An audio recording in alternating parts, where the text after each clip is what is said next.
Welcome to another Crossbody Minisode. My name is Evan. I am Javier. And this week on the YouTube exclusive Minisode, we will be looking at a match because that's what we do. We take one specific match, we break it down. And this one is a very unique match from a very, very unique wrestling company. One that, have we covered anything from them yet? We have never seen a thing from this company before on our podcast. Even our podcast proper. We are looking at the first Aztec Warfare match from season 1 of Lucha Underground. I know you have watched you've watched 3 seasons of Lucha Underground. I've watched 3.5. I've watched 2. What did you think of Lucha Underground as like a concept? Oh, as a concept, I thought it was fucking crazy. Like, I was like, how is this going to work? Like, this is like it's like a legit television show. Yeah. But it's just they wrestle. And then, like, I started watching it because I was one of the lucky few who had the El Rey network for some reason. So I could just throw it on TV whenever it was on. Yeah. And I fucking loved it. Like, almost right away. I remember I heard about it originally. On, I don't know why I'm saying it's the only wrestling podcast I listen to. Shout out to the Solid Monster. Yeah. I heard about it because I think he started covering it either right away or one of the first, like a little bit into the first season. And I was just like hooked right away, hooked. Like, I was like, it's just so hard to explain. It's very much a lucha style. So, like, if you're not into the lucha libre style, it's not for one, you. What's wrong with you? But also, like, yeah, that's true. What is wrong with you?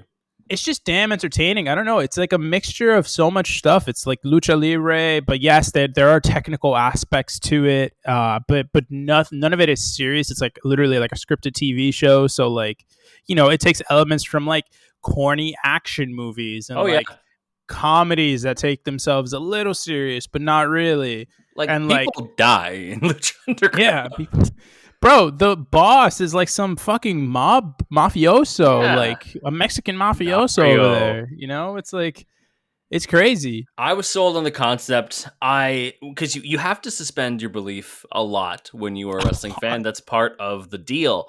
But then when it comes to Lucha Underground, it was like, hey, just take it a step further. And it's just a goofy TV show with some incredible wrestlers. This was my introduction to a lot of people who are really, really important in the world of wrestling right now.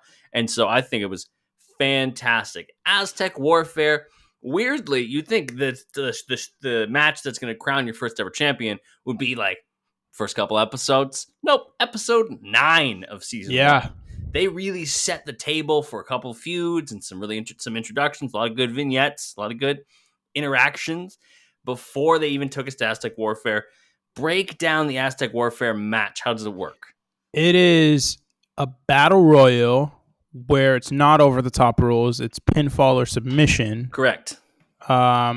Anything goes. There are no rope breaks. There's nothing. You could do whatever the fuck you want. Correct. And the last person standing wins. And is the first ever Lucha Underground champion. So very important.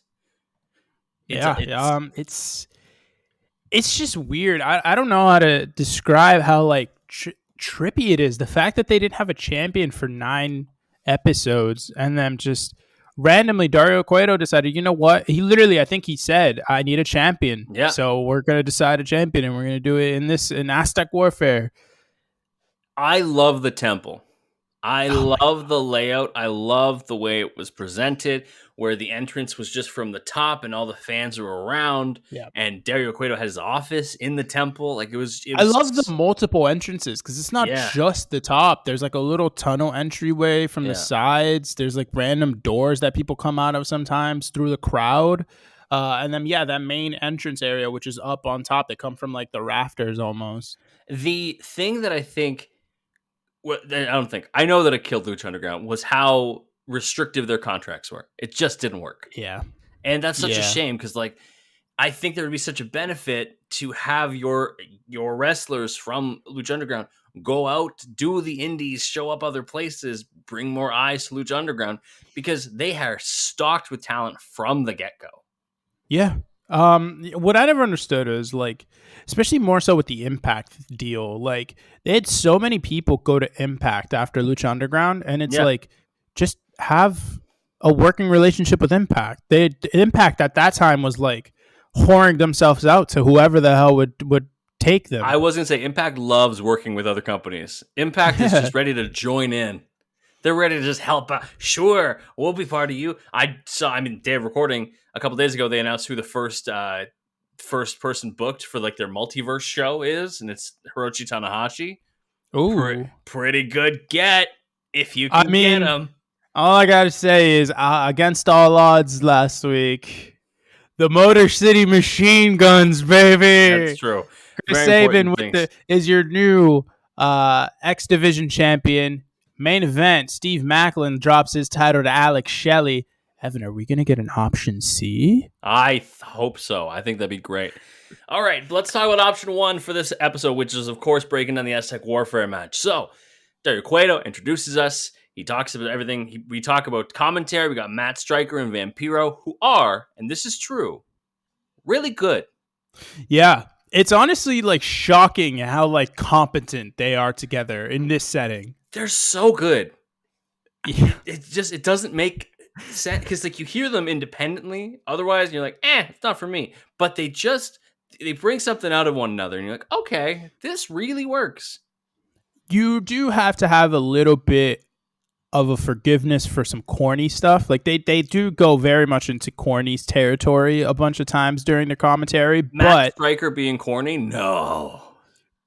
but if you just look at if you strip that down and you just look at what the crux of what they're doing out there, they are genuinely one of the better announcing duos of the last decade. It's true. They're really, really good. All right, our first two entrants. Number one, a name very familiar to all Elite Wrestling fans. It is Fenix. And number two, a man by many last names, but only one first name, Johnny Mundo, a.k.a. Johnny Nitro, a.k.a. John Morrison, a.k.a. Johnny Impact, a.k.a. Johnny whatever other verb you want to go with at the end. So our first two, Fenix and Johnny Mundo. Yeah, and it was... I don't want to say it's an encapsulation of what that first season of Lucha Underground was like, but I would say those were two of the like four. Those were the Mount Rushmore of the first season. They were on there, both of those guys. There are definitely some big names from Lucha Underground. They really built the first season around a couple of guys, and these two were very, very important. Number three, less important, Mr. Cisco. What's a Mr. Cisco? So Lucha Underground they were very big on like trios and kind of factions types of deal. There are a lot of weird groups. I don't even want to say factions, just weird groups. People who hung out together. Yeah, one of which was called The Crew. And the head of the crew was Big Rick, who we will talk about more. We'll see him in a bit. Yeah. There are, I believe, 3 other members of the crew. It's Mr. Cisco. All in this match. Yeah, Mr. Cisco, Bale, and Cortez Castro. Yeah. They're all basically just shorter, bald Latino men who look like cholos. I don't know what else to tell you. They are filler in the match. That's the way they're filler. That's what they do. They fill the role. And Mr. Cisco fills the role of being the first guy eliminated. Yeah, almost right away. I think I might have the time on that. No, I don't. It was like 2 minutes maximum. Well, it had to be less than 90 seconds because he's out before the next person comes in. He gets hit with a moonsault. Mundo hits Starship Pain, which he calls by another name. End of the world. End of the world. And Cisco is gone. Thanks for coming. You're not nearly as good as Thong Song Cisco, but who can be? I mean, I would love it if that Cisco was in this match. That'd be fantastic. No, but this is Mr. Cisco. You see, that's it's right. Different. Please, Mr. Cisco is my father. You can call me Thong Song. Number 4 is a gimmick I loved during the beginning of Lucha Underground. I loved it. I thought it was so good. It. And I thought this guy was like, it took him a while to get there, but I thought he was going to be the biggest deal. Season 1, especially at the end of season 1 and on, like they kind of dropped the ball on him. Lucha Underground kind of dropped the ball on him after season 1. I think they shifted focus. He wasn't used as much. He didn't get to put on the bangers that he did in season 1. But a guy who I have, like, of anyone here aside from the top guy, and you know exactly who I'm talking about. I don't think anyone had a higher approval rating with me, except for maybe like Angelico, who's not in this match, but he was awesome. We got King Cuerno, aka known to you now as Santos Escobar. Yes, Hijo de Fantasma, an absolutely gifted wrestler. It took him way too long to get to the major leagues, and I'm really happy that he's there now. And the LWO is getting a little bit of a focus. He's in Money in the Bank, isn't he? He sure is. I hope he has a good showing there, and I hope it leads to big things for him a little down the road. But in Lucha Underground, tremendous gimmick, really well done. Always put on really good matches. He's out. Fenix hits a great sidekick. Cuerno does a beautiful monkey flip to Fenix. Does a suicide dive. If we try to keep track of the dives in this, the clicker would run out of juice. Yeah, we'd be here for a half hour.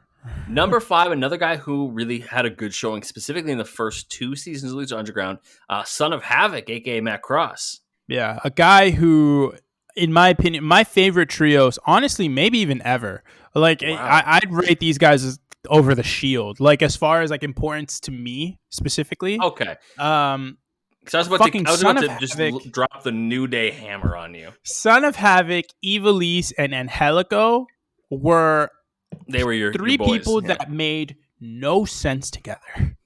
But fuck me, were they so fucking entertaining and just great? Yeah.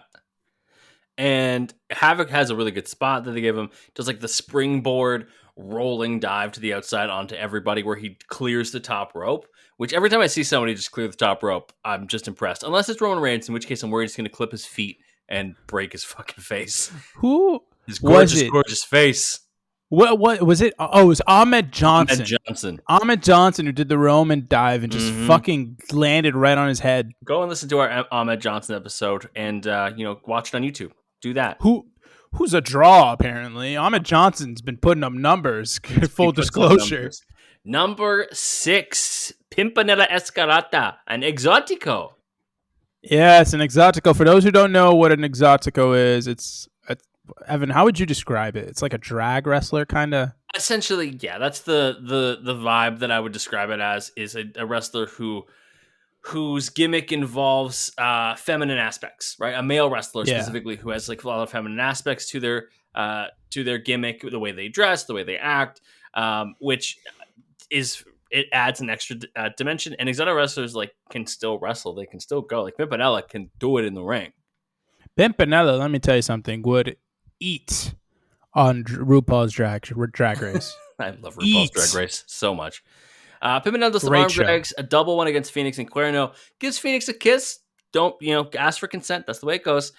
Corners referee Marty Elias in the corner. And then Cuerno gets drop kicked by Pimpinella. Then we get our next entrant. And the person I think I want to talk about the most. Number 7 is Prince Puma, a.k.a. Ricochet, but in a mask.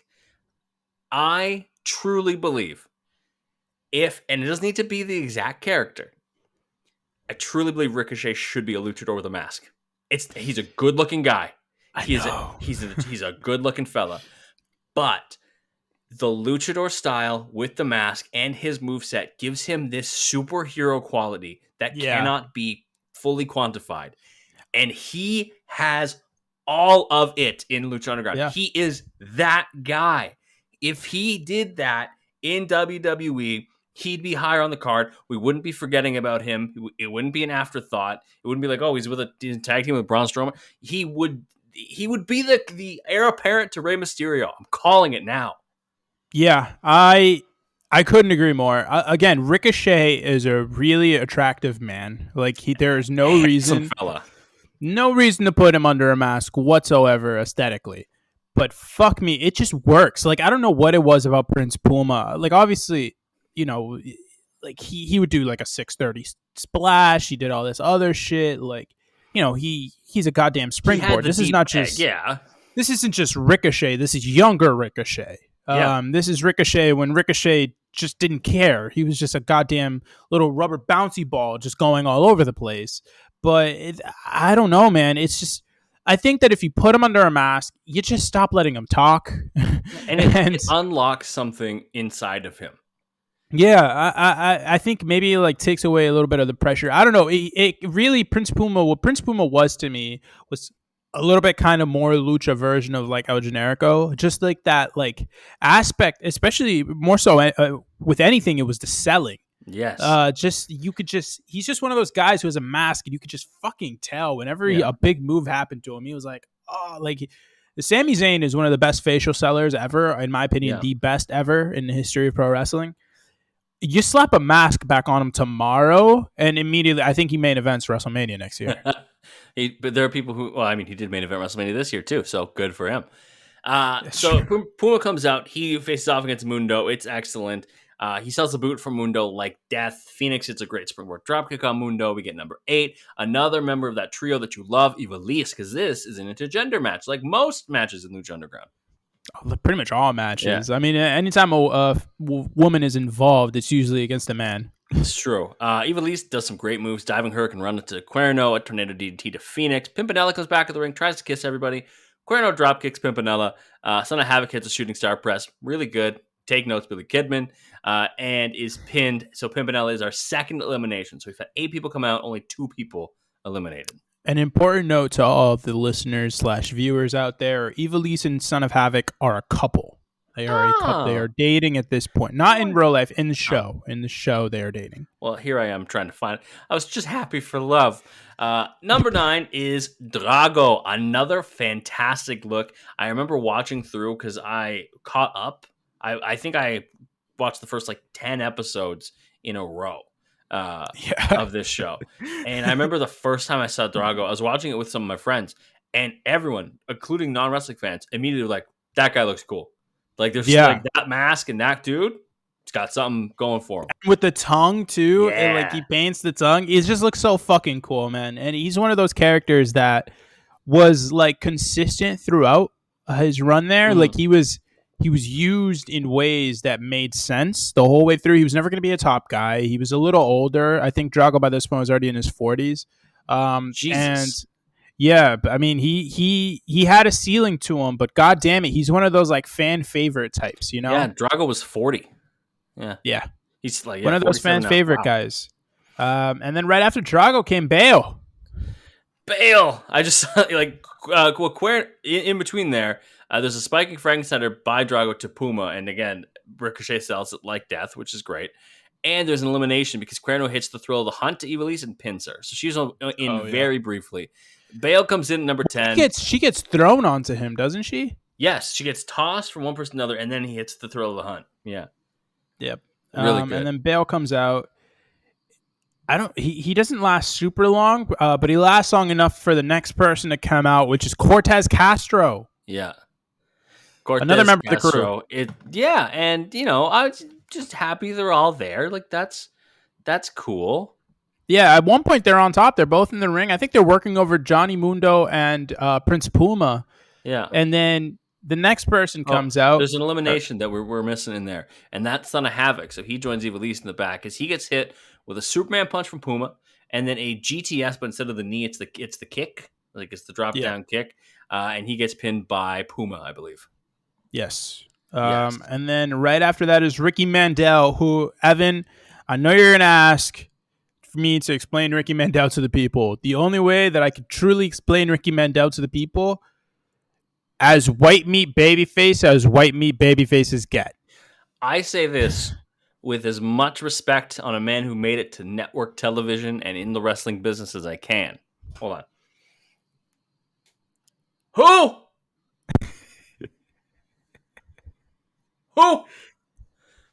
Who is this Ricky Mandel? He's just an American white dude who has literally no charisma, no fucking. He's just there. Honestly, I his look isn't bad. His moveset's not bad. He was doing well. He looks like he looks like the third member of the Young Bucks when they were in TNA. He's the third member of Generation Me.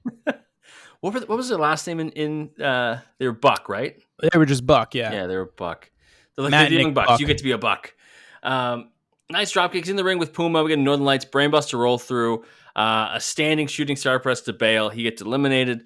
Mundo with a float over kick. He eliminates Cortez Castro. So all members of the crew are gone just in time. Except one. For number 13. Number 13, of course, is the leader of the crew. It is Big Rick, a.k.a. your favorite Intercontinental Champion and mine, Ezekiel Jackson. Do you remember where you were when Ezekiel Jackson won the Intercontinental title? No, I don't even remember Ezekiel Jackson winning the Intercontinental How Championship. dare you disrespect legendary core member Ezekiel Jackson? The core wasn't a thing by the time. Like when I stopped watching the core, I don't even think shouldn't have been a thing. Yet. It was not. I missed the entirety of the core. So did I. And then I'm rewatching. I was like, this is shit. Ezekiel Jackson comes out. He is fucking huge. That is as best as I could explain. We're this, in man. like it's lucha. A lot of the wrestlers are smaller. Like the base level, like the mean of the wrestler size is just smaller. So anyone who's big, I think the biggest person in right now, aside from Big Rick, is probably like Johnny Mundo. Yeah, absolutely. Yeah. But because of that, anybody who's really big, like Ezekiel Jackson was big in WWE. Big dude. Looks gigantic here. Holy shit. Clotheslines for everybody. A Uranagi to Ricky Mandela. He gets gone. What do you think that finisher's called? Well, is that an actual name? Yeah, it's got a name. The Rick Bottom? That's what it is. No. No, no, it's not. I hate it's that. It's called the Rick Bottom. Mind you, his name is Big Rick. Rick with a Y. Yeah, R-Y-C-K. It's Rick Bottom. I hate that so much. Rick gorilla presses Drago onto Cuerno. Cuerno hits the thrill of the hunt. Cuerno eliminates Drago. So my favorites turning on each other. I hate to see that. Mundo does a crucifix spin and Cuerno's eliminated. So a lot of eliminations coming in fast. Yep. As number 14 enters, another very familiar name for any AEW fans, former Impact World Champion. Remember that? Pentagon Jr. is here. Oh, an absolute favorite of mine when it came to Lucha Underground as well. Yep. He, honestly, not even just this season, but every fucking season that I watched, like, there was an evolution to his character that not many people got. Like, I think, honestly, more than anyone, I think he had the most character development throughout his tenure with Lucha Underground. Over anyone. Yeah, I'd say that's fair. He's out here. He does the powerbomb to the knee onto Puma. A big powerbomb to Fenix. Rude. Be nice to him. It's your brother. Be nice to him. Rick breaks up the pin stupidly, but he also named his move the Rick Bottom, so can I really expect much out of him? Number 15 is Superfly, another just like classic luchador. It's literally just Ricky Mandel, but Mexican. He gets a top rope diving hurricane run onto Pentagon, which is great. Kill a couple head scissors. Then we get an asshole. That's his whole gimmick for season 1. It's his whole thing in life, too. No, well, be nice to Chavo Guerrero. Chavo's here. He has a steel chair that he calls Amigo. And he cracks Superfly with a headshot. Now, I was on the Instagram, and I saw some reels, and one of them was... Chris Van Vliet, shout out, excellent interview, was interviewing Ty Dillinger, not Todd, Sean Spears. Yes. And was asking about how it came to be where he was going to become the chairman and just, headshot Cody. And Cody told him, like, apparently his exact words were swing for the fences. And do you remember the visceral reaction to that of all of wrestling? Everyone was like, oh my God, I can't. This is 4 years earlier, and we were all like, yeah, here comes Chavo to just CTE some people on a Tuesday. Bro, he absolutely cracked this individual. Yeah, Superfly gets gone, eliminated because he took a headshot. Pentagon celebrates with Chavo. Chavo then turns, hits him with a chair, and eliminates him too. The idea of Chavo Guerrero one-shotting Pentagon feels so wrong in the year 2023. Well, that's why I honestly think that they did that so that he would draw heat, because I think Pentagon was pretty over with this crowd. Yeah, that's true. Number 17 comes out, and it is Mascarita Sagrada. It's our favorite mini. It's the best mini in the history of minis. Yes. A little bit side mini story, a mini story. This weekend. Is this a biography? This weekend, I was with some friends, and somehow the topic of mini wrestlers came up, and I showed my friends WeLC. Okay. Whoa. Time out. We're just going to spoil it for the people here. Little peek into Evan's personal life. This was a showcase of a newborn baby. Oh, so that one of his this was not during the baby shower. This Oh, was after the fact. I was hanging out with just a couple of the guys, and somehow just you and the baby. me and the baby, I was showing him. I'm like, you're this size, go nuts. And there's like we were talking mini wrestling, and I was like, oh, you guys want to see like my favorite mini wrestling match of all time? And they said sure. So I went to the TV and we looked up WLC. WLC is awesome. Do you remember that they had mini commentators? They had mini versions of Yes, and they Magma. had a mini announce table. Just shout out. So Sagrada's here. He's trying. He's doing like springboard crossbody to Chavo. He's head scissoring out of the ring. He does a lot of stuff. Tries to dive on Fenix and gets drop kicked out of midair. And then we get our next entrant, a female wrestler who eventually would become Lucha Underground Champion. And would also eventually be canceled by the wrestling world. I believe she won the third of these matches. She did. But not this one.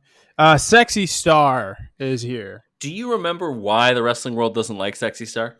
Because she's just the fucking worst. She like purposefully injured multiple people. The one that really caused it was Triple Mania 25 in August 2017. She had a shoot armbar on Rosemary and legitimately injured her. It led to her being fired from AAA, stripping her of the AAA title, and then people called for her to be blacklisted, including Road Dogg and Cody Rhodes. And she wouldn't return to wrestling until July of 2019. So she had 2-year exile from wrestling. Yeah. And there was a stretch there where I legitimately was like, this woman should be like everywhere. Like, why is she not in WWE? Why is she not in great Impact? work? Yeah, she was doing really good things, and maybe that's why, because she rubs everybody the wrong way. Bad track record for female world champions, by the way, because between her and Tessa Blanchard, it's not going well. We get a flip senton off the apron from Star to Chavo Star, and Chavo have issues because Chavo attacked Blue Demon Jr., I believe, with the steel chair at one point. Well, in the first episode, the very first episode. First match of the first episode, it's Chavo against Blue Demon Jr. Then we get a matchup between Masquerade Sagrada and Big Rick. It's really fun until he was absolutely buckled by a clothesline. That was hilarious, brother. That is hilarious. He was folded like the laundry. It was crazy. He was obviously pinned. Yeah. Number Next 19 entrance is El Mariachi Loco, which you cannot convince me is not just Johnny Curtis in a mask. Just the vibes the same. That is what I'm saying. But no, it's just Johnny Curtis in a mask. I don't know. It's basically like the fun waiter at a Mexican restaurant. Well, that's what they said. They said his whole gimmick was like 8 weeks ago, he was waitering at the Mexican restaurant down the street, and now here he is in the temple. And I was like, there we go. It's honestly a fantastic storyline. I'm in. I'm invested. He's just here. He makes a handful of appearances in Lucha Underground, and you never see him again. We get a spinning arm drag off the top rope to Mundo, but then he gets his head taken off by another lariat from Big Rick. That leads to number 20, a man that we knew would be in the number 20 spot if you're watching through in order, and that is Mil Muertes.